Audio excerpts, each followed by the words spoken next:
Embracing otherness. When I first heard this theme, I thought, well, embracing otherness is embracing myself. And the journey to that place of understanding and acceptance has been an interesting one for me. And it's given me an insight into the whole notion of self, which I think is worth sharing with you today. We each have a self, but I don't think that we're born with one. You know how newborn babies believe they're part of everything? They're not separate. Well, that fundamental sense of oneness is lost on us very quickly. It's like that initial stage is over. Oneness, infancy, unformed, primitive. It's no longer valid or real. What is real is separateness. And at some point in early babyhood, the idea of self starts to form. Our little portion of oneness is given a name, is told all kinds of things about itself. And these details, opinions, and ideas become facts, which go towards building ourselves, our identity. And that self becomes the vehicle for navigating our social world. But the self is a projection based on other people's projections. Is it who we really are? Or who we really want to be, or should be. So this whole interaction with self and identity was a very difficult one for me growing up. The self that I attempted to take out into the world was rejected over and over again. And my panic at not having a self that fit, and the confusion that came from myself being rejected, created anxiety, shame, and hopelessness, which kind of defined me for a long time. But in retrospect, the destruction of myself was so repetitive that I started to see a pattern. The self changed, got affected, broken, destroyed, but another one would evolve. Sometimes stronger, sometimes hateful, sometimes not wanting to be there at all. The self was not constant. And how many times would myself have to die before I realized that it was never alive in the first place? I grew up on the coast of England in the 70s. My dad is white from Cornwall, and my mum is black from Zimbabwe. Even the idea of us as a family was challenging to most people. But nature had its wicked way, and brown babies were born. But from about the age of 5, I was aware that I didn't fit. I was the black atheist kid in the all-white Catholic school run by nuns. I was an anomaly. And myself was rooting around for definition, trying to plug in. Because the self likes to fit, to see itself replicated, to belong. That confirms its existence and its importance. And it is important. It has an extremely important function. Without it, we literally can't interface with others. We can't hatch plans and climb that stairway of popularity, of success. But my skin color wasn't right. My hair wasn't right. My history wasn't right. Myself became defined by otherness, which meant that in that social world, I didn't really exist. And I was other before being anything else, even before being a girl. I was a noticeable nobody. Another world was opening up around this time, performance and dancing. That nagging dread of selfhood didn't exist when I was dancing. I'd literally lose myself. And I was a really good dancer. I would put all my emotional expression into my dancing. I could be in the movement in a way that I wasn't able to be in my real life, in myself. And at 16, I stumbled across another opportunity, and I earned my first acting role in a film. I can hardly find the words to describe the peace I felt when I was acting. My dysfunctional self could actually plug in to another self, not my own, and it felt so good. It was the first time that I existed inside a fully functioning self, one that I controlled, that I steered, that I gave life to. But the shooting day would end, and I'd return to my gnarly, awkward self. By 19, I was a fully fledged movie actor, but still searching for definition. I applied to read anthropology at university. Dr. Phyllis Lee gave me my interview, and she asked me, how would you define race? Well, I thought I had the answer to that one, and I said, skin color.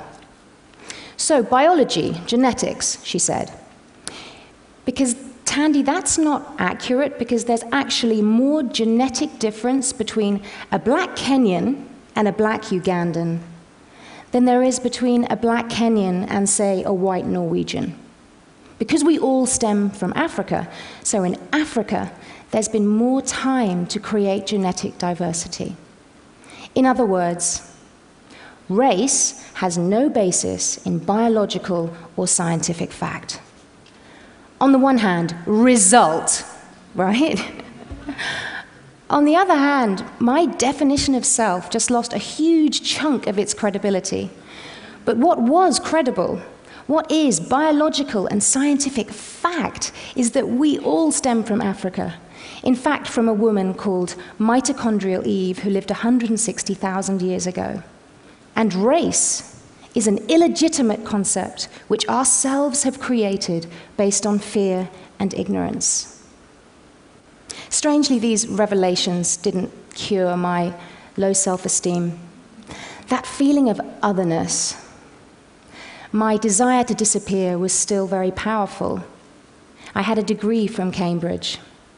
I had a thriving career, but myself was a car crash. And I wound up with bulimia and on a therapist's couch. And of course I did. I still believed myself was all I was.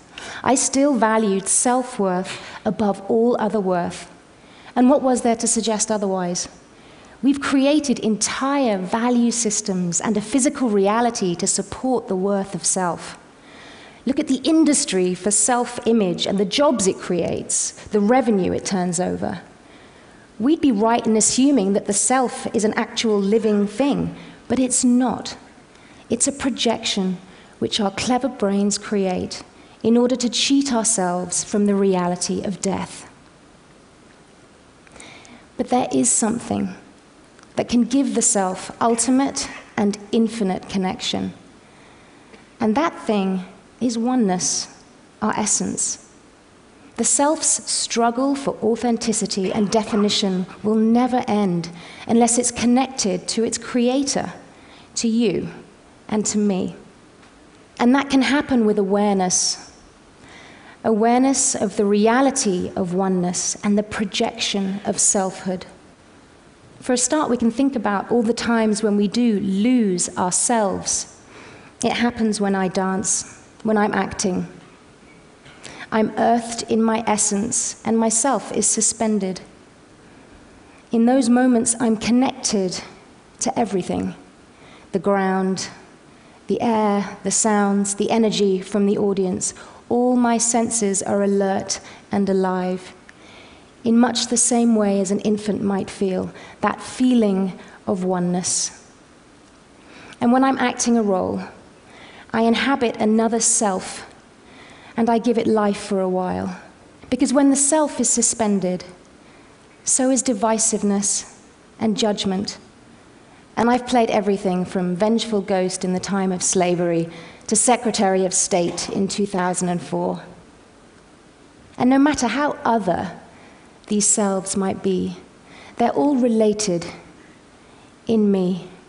And I honestly believe the key to my success as an actor and my progress as a person has been the very lack of self that used to make me feel so anxious and insecure.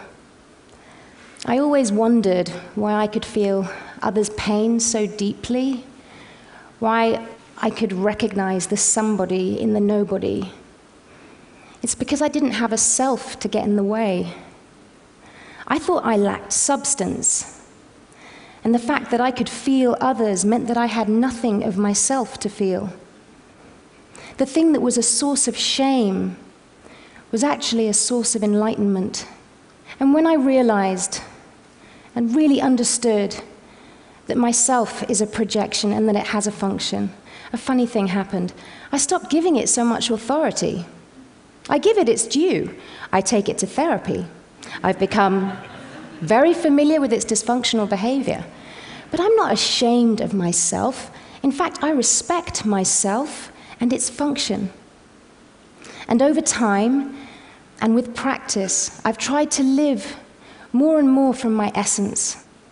And if you can do that, incredible things happen. I was in Congo in February, dancing and celebrating with women who've survived the destruction of their selves in literally unthinkable ways.